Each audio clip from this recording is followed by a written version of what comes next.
The Picture of Dorian Gray by Oscar Wilde. 6. It was long past noon when he awoke. His valet had crept several times into the room on tiptoe to see if he was stirring, and had wondered what made his young master sleep so late. Finally his bell sounded, and Victor came in softly with a cup of tea and a pile of letters on a small tray of gold Sèvres china, and drew back the olive satin curtains with their shimmering blue lining that hung in front of the 3 tall windows. "Monsieur has slept well this morning," he said, smiling. "What o'clock is it, Victor?" asked Dorian Gray sleepily. 1 hour and a quarter, monsieur." How late it was! He sat up, and, having sipped some tea, turned over his letters. One was from Lord Henry, and had been brought by hand that morning. He hesitated for a moment, then put it aside. The others he opened listlessly. They contained the usual collection of cards, invitations to dinner, tickets for private views, programmes of charity concerts, and the like, that are showered on fashionable young men every morning during the season. There was a rather heavy bill for a chased silver Louis Quinze toilet set that he had not yet had the courage to send on to his guardians, who were extremely old-fashioned people and did not realize that we live in an age when only unnecessary things are absolutely necessary to us. And there were several very courteously worded communications from Jermyn Street money-lenders offering to advance any sum of money at a moment's notice, and at the most reasonable rates of interest. After about 10 minutes he got up, and, throwing on an elaborate dressing-gown, passed into the onyx-paved bathroom. The cool water refreshed him after his long sleep. He seemed to have forgotten all that he had gone through. A dim sense of having taken part in some strange tragedy came to him once or twice, but there was the unreality of a dream about it. As soon as he was dressed, he went into the library and sat down to a light French breakfast that had been laid out for him on a small round table close to an open window. It was an exquisite day. The warm air seemed laden with spices. A bee flew in and buzzed around the blue dragon bowl, filled with sulphur-yellow roses that stood in front of him. He felt perfectly happy. Suddenly his eye fell on the screen that he had placed in front of his portrait, and he started. "Too cold, monsieur?" asked his valet, putting an omelette on the table. "I shut the window?" Dorian shook his head. "I am not cold," he murmured. Was it all true? Had the portrait really changed? Or had it been simply his own imagination that had made him see a look of evil where there had been a look of joy? Surely a painted canvas could not alter. The thing was absurd. It would serve as a tale to tell Basil some day. It would make him smile. And yet how vivid was his recollection of the whole thing! First in the dim twilight, then in the bright dawn, he had seen the touch of cruelty in the warped lips. He almost dreaded his valet leaving the room. He knew that when he was alone, he would have to examine the portrait. He was afraid of certainty. When the coffee and cigarettes had been brought and the man turned to go, he felt a mad desire to tell him to remain. As the door closed behind him, he called him back. The man stood waiting for his orders. Dorian looked at him for a moment. "I am not home to anyone, Victor," he said with a sigh. The man bowed and retired. He rose from the table, lit a cigarette, and flung himself down on a luxuriously cushioned couch that stood facing the screen. The screen was an old one of Spanish gilt leather, stamped and wrought with a rather florid Louis XIV pattern. He scanned it curiously, wondering if it had ever before concealed the secret of a man's life. Should he move it aside after all? Why not let it stay there? What was the use of knowing? If the thing was true, it was terrible. If it was not true, why trouble about it? But what if, by some fate or deadlier chance, other eyes than his spied behind and saw the horrible change? What should he do if Basil Hallward came and asked to look at his own picture? He would sure do that. No, the thing had to be examined, and at once. Anything would be better than this dreadful state of doubt. He got up and locked both doors. At least he would be alone when he looked upon the mask of his shame.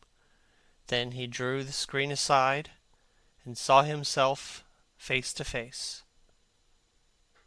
It was perfectly true. The portrait had altered. As he often remembered afterwards, and always with no small wonder, he found himself at first gazing at the portrait with a feeling of almost scientific interest. That such a change should have taken place was incredible to him, and yet it was a fact. Was there some subtle affinity between the chemical atoms that shaped themselves into form and colour on the canvas, and the soul that was within him? Could it be that what that soul thought, they realized? That what it dreamed they made true?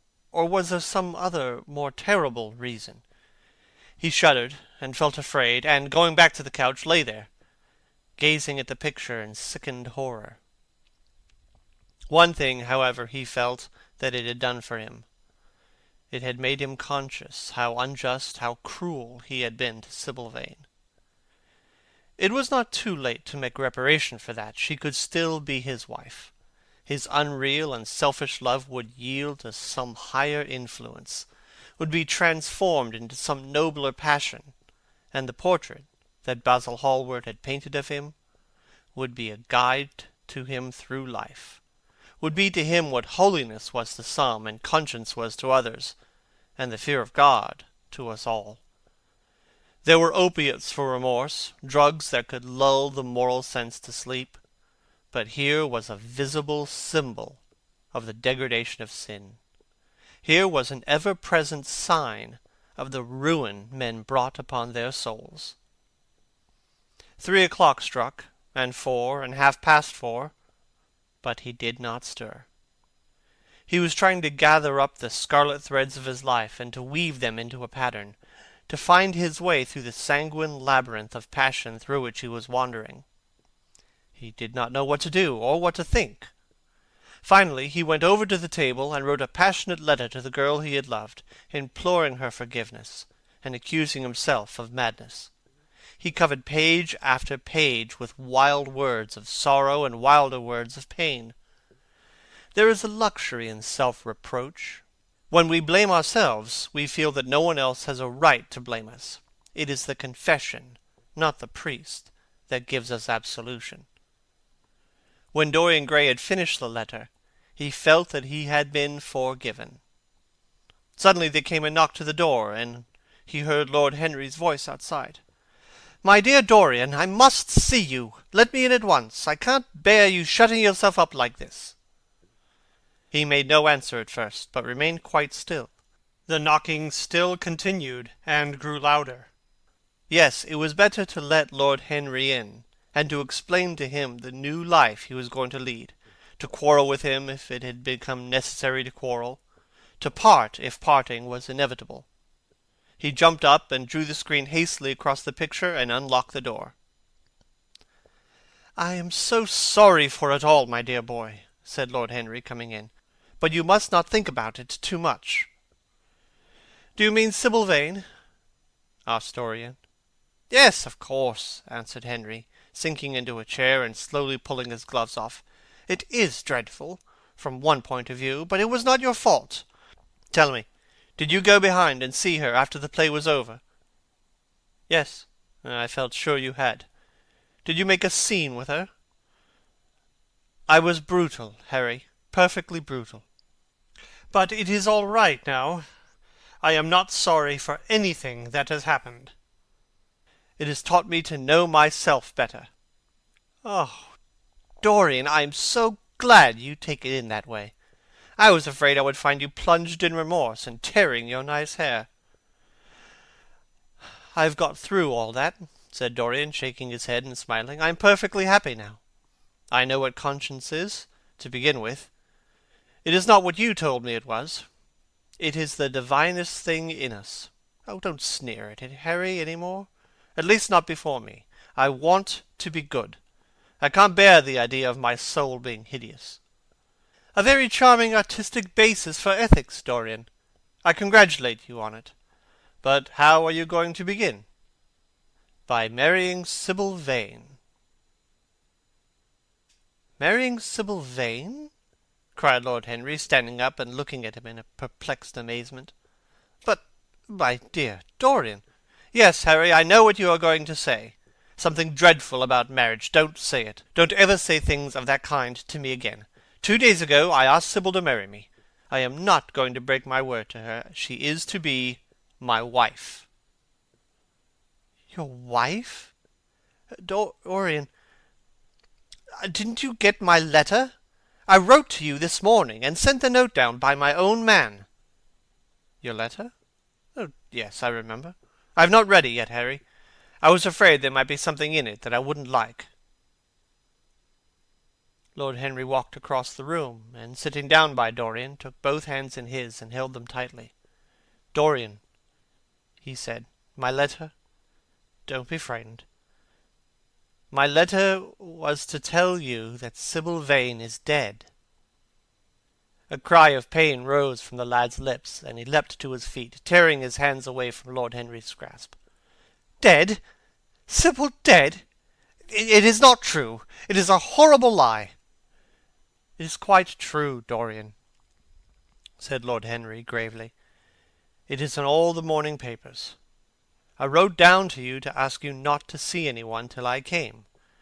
There will have to be an inquest, of course, and you must not be mixed up in it.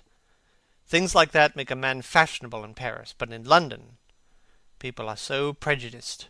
Here one should never make one's debut with a scandal. One should reserve that to give an interest to one's old age. I don't suppose they know your name at the theatre. If they don't, it is all right. Did anyone see you going round to her room? That is an important point.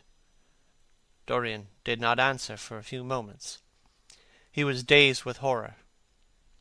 Finally he murmured in a stifled voice, Harry, did you say an inquest? What did you mean by that? Did Sybil— Oh, Harry, I can't bear it. But be quick. Tell me everything at once.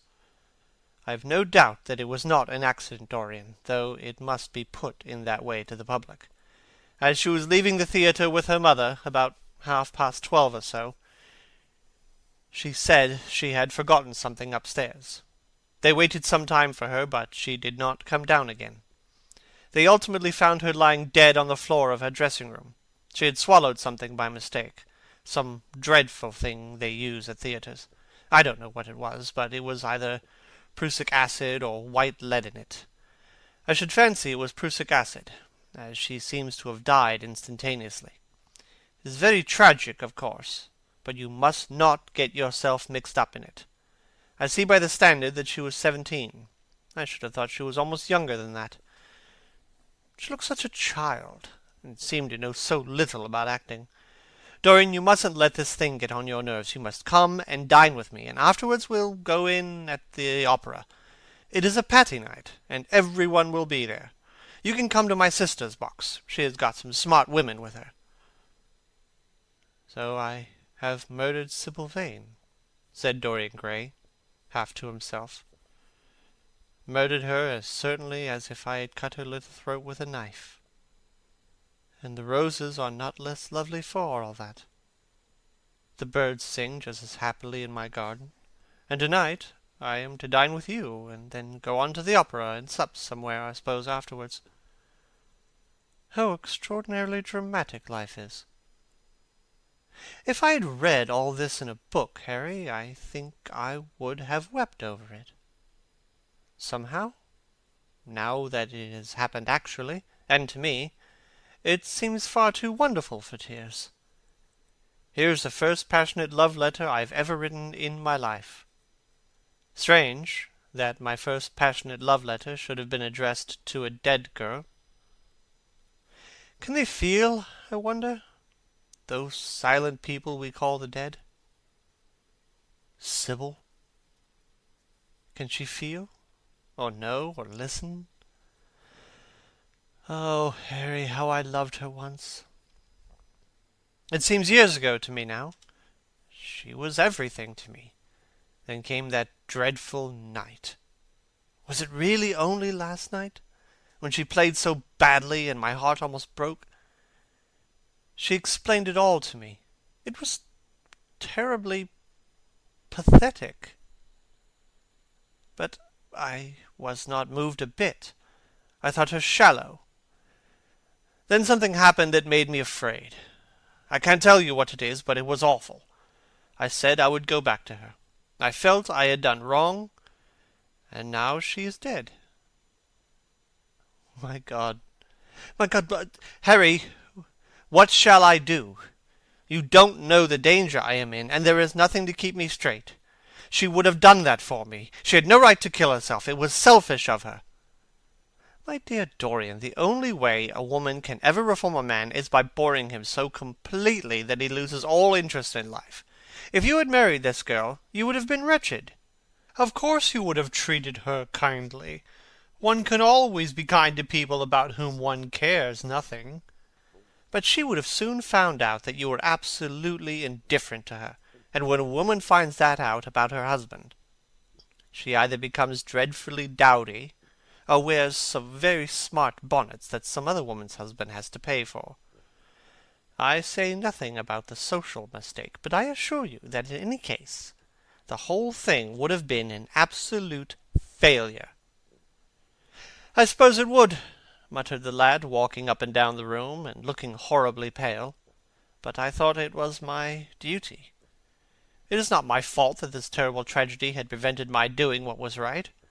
I remember your saying once that there is a fatality about good resolutions, that they are always made too late.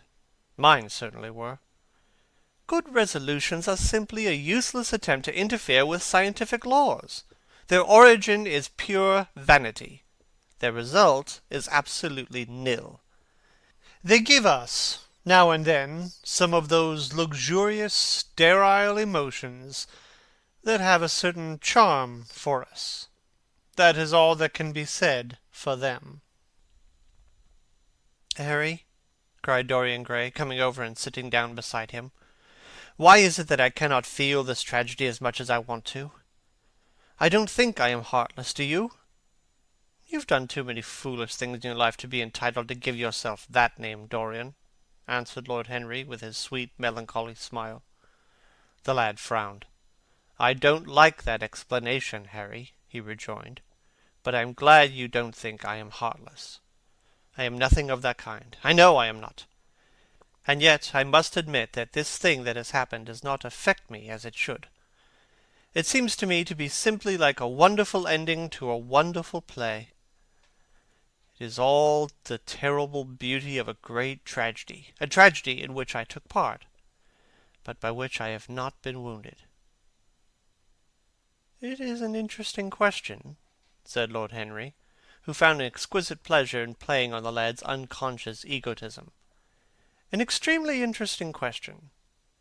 I fancy that the explanation is this. It often happens that the real tragedies of life occur in such an inartistic manner that they hurt us by their cruel violence, their absolute incoherence, their absurd want of meaning, their entire lack of style. They affect us just as vulgarity affects us. They give us an impression of sheer brute force, and we revolt against that. Sometimes, however, a tragedy that has artistic elements of beauty crosses over our lives. If these elements of beauty are real, the whole thing simply appeals to our sense of dramatic effect. Suddenly, we find that we are no longer the actors, but the spectators of the play. Or rather, we are both. We watch ourselves, and the mere wonder of the spectacle enthralls us. In the present case, what is it that has really happened? Someone has killed herself for love of you. I wish I had ever had such an experience. It would have made me in love with love for the rest of my life. The people who have adored me, there have not been very many, but there have been some, have always insisted on living on, long after I cease to care for them, or they to care for me. They become stout and tedious, and when I meet them they go in at once for reminiscences. That awful memory of woman. What a fearful thing it is! And what an utter intellectual stagnation it reveals! One should absorb the colour of life, but one should never remember its details. Details are always vulgar. Of course, now and then things linger. I once wore nothing but violets all through one season, as mourning for a romance that would not die. Ultimately, however, it did die. I forget what killed it. I think it was her proposing to sacrifice the whole world for me. That is always a dreadful moment. It fills one with the terror of eternity. Well, would you believe it, a week ago, at Lady Hampshire's, I found myself seated at dinner next the lady in question, and she insisted on going over the whole thing again, and digging up the past and raking up the future. I had buried my romance in a bed of poppies. She dragged it out again, and assured me that I had spoiled her life. I am bound to state that she ate an enormous dinner, so I did not feel any anxiety. But what a lack of taste she showed! The one charm of the past is that it is the past. But women never know when the curtain has fallen. They always want a sixth act, and as soon as the interest of the play is entirely over, they propose to continue it. If they were allowed to have their way, every comedy would have a tragic ending, and every tragedy would culminate in a farce. They are charmingly artificial, but they have no sense of art. You are more fortunate than I am. I assure you, Dorian, that not one of the women I have known would have done for me what Sibyl Vane did for you. Ordinary women always console themselves. Some of them do it by going in for sentimental colours. Never trust a woman who wears mauve, whatever her age may be, or a woman over 35 who is fond of pink ribbons. It always means they have a history. Others find a great consolation in suddenly discovering the good qualities of their husbands. They flaunt their conjugal felicity in one's face, as if it was the most fascinating of sins. Religion consoles some. Its mysteries have all the charm of a flirtation, a woman once told me. I can quite understand it. Besides, nothing makes one so vain as being told that one is a sinner. There is really no end to the consolations that women find in modern life. Indeed, I have not mentioned the most important one of all. What is that, Harry? Said Dorian listlessly. Oh, the obvious one. Taking someone else's admirer when one loses one's own. In good society, that always whitewashes a woman. But really, Dorian, how different Sibyl Vane must have been from all the women one meets. There is something to me quite beautiful about her death. I'm glad I'm living in a century when such wonders happen. They make one believe in the reality of the things that shallow, fashionable people play with, such as romance, passion, and love. I was terribly cruel to her, you forget that. I believe that women appreciate cruelty more than anything else. They have wonderfully primitive instincts. We have emancipated them, but they remain slaves looking for their masters all the same. They love being dominated. I'm sure you were splendid. I've never seen you angry, but I can fancy how delightful you looked. And, after all, you said something to me the day before yesterday that seemed to me at the time to be mere fanciful, but that I see now was absolutely true, and it explains everything. What was that, Harry? You said to me that Sibyl Vane represented to you all the heroines of romance. That she was Desdemona one night and Ophelia the other. That if she died as Juliet, she came to life as Imogen. She will never come to life again now, murmured the lad, burying his face in his hands. No, she will never come to life. She has played her last part. But you must think of that lonely death in the tawdry dressing-room simply as a strange, lurid fragment from some Jacobean tragedy, as a wonderful scene from Webster, or Ford, or Cyril Tourneur. The girl never really lived, and so she has never really died. To you, at least, she was always a dream, a phantom that flitted through Shakespeare's plays and left them lovelier for its presence. A reed through which Shakespeare's music sounded richer and more full of joy. The moment she touched actual life, she marred it, and it marred her, and so she passed away. Mourn for Ophelia, if you like. Put ashes on your head because Cordelia was strangled. Cry out against heaven because the daughter of Brabantio died. But don't waste your tears over Sybil Vane. She was less real than they are. There was a silence. The evening darkened in the room. Noiselessly, and with silver feet, the shadows crept in from the garden. The colors faded warily out of things. At some time Dorian looked up. "You have explained to me myself, Harry," he murmured, with something of a sigh of relief. "I felt all that you have said, but somehow I was afraid of it, and I could not express it to myself. How well you know me! But we will not talk again of what has happened. It has been a marvelous experience, that is all. I wonder if life has still in store for me anything as marvelous. Life has everything in store for you, Dorian. There is nothing that you, with your extraordinary good looks, will not be able to do. But suppose, Harry, I become haggard, and grey, and wrinkled, what then?"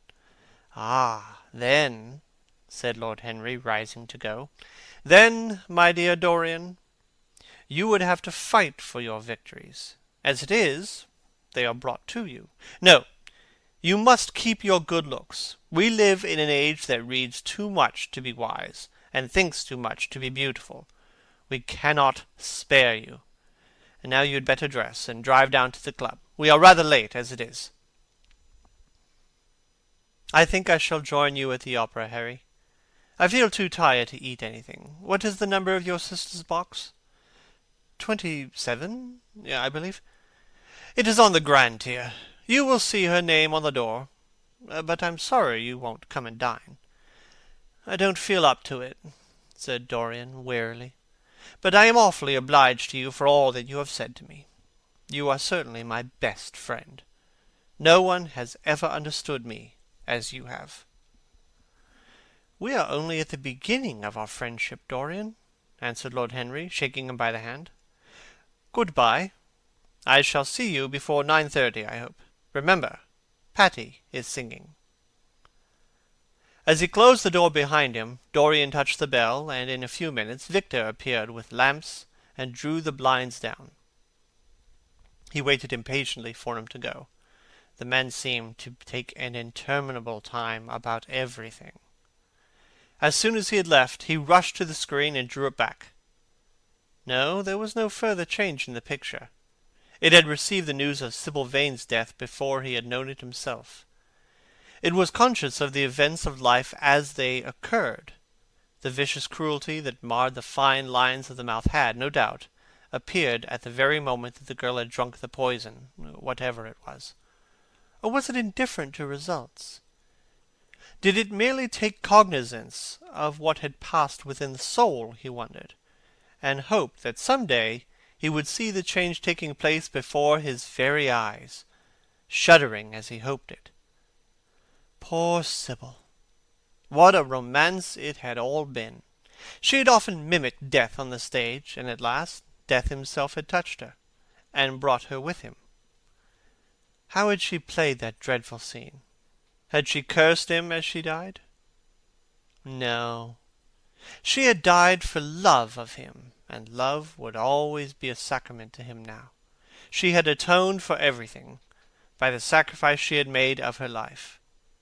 He would not think any more of what she had made him go through that horrible night at the theatre. When he thought of her, it would be a wonderful tragic figure to show love had been a great reality. A wonderful tragic figure?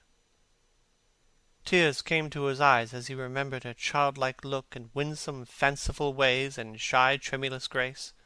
He wiped them away hastily, and looked again at the picture. He felt that the time had really come for making his choice. Or had his choice already been made? Yes, life had decided that for him. Life, and his own infinite curiosity about life. Eternal youth, infinite passion, pleasures subtle and secret, wild joys and wilder sins. He was to have all these things. The portrait was to bear the burden of his shame. That was all. A feeling of pain came over him as he thought of the desecration that was in store for the fair face on the canvas. Once, in boyish mockery of Narcissus, he had kissed, or feigned to kiss, those painted lips that now smiled so cruelly at him. Morning after morning he had sat before the portrait, wondering at its beauty, almost enamored of it, as it seemed to him at times. Was it to alter now with every mood to which he yielded? Was it to become a hideous and loathsome thing, to be hidden away in a locked room, to be shut out from the sunlight that had so often touched to brighter gold the waving wonder of the hair? Oh, the pity of it! The pity of it! For a moment he thought of praying that the horrible sympathy that existed between him and the picture might cease. It had changed in answer to a prayer, perhaps in answer to a prayer it might remain unchanged. And yet, who, that knew anything about life, would surrender the chance of remaining always young, however fantastic that chance might be, or with what fateful consequences it might be fraught? Besides, was it really under his control? Had it indeed been prayer that had produced the substitution? Might there not be some curious scientific reason for it all? If thought could exercise its influence upon a living organism, might not thought exercise an influence upon dead and inorganic things? Nay, without thought or conscious desire, might not things external to ourselves vibrate in unison with our moods and passions, atom calling to atom in secret love or in secret affinity? But the reason was of no importance. He would never again tempt by a prayer any terrible power. If the picture was to alter, it was to alter. That was all. Why inquire too closely into it? For there would be a real pleasure in watching it. He would be able to follow his mind into its secret places. This portrait would be to him the most magical of mirrors. As it had revealed to him his own body, so it would reveal to him his own soul. And when winter came upon it, he would still be standing where spring trebles on the verge of summer. When the blood crept from its face and left behind a pallid mask of chalk with leaden eyes, he would keep the glamour of boyhood. Not one blossom of his loveliness would ever fade. Not one pulse of his life would ever weaken. Like the gods of the Greeks, he would be strong and fleet and joyous. What did it matter what happened to the colored image on the canvas? He would be safe. That was everything. He drew the screen back into its former place in front of the picture, smiling as he did so, and passed into his bedroom, where his valet was already waiting for him. An hour later he was at the opera, and Lord Henry was leaning over his chair. End of Chapter 6 of the Picture of Dorian Gray.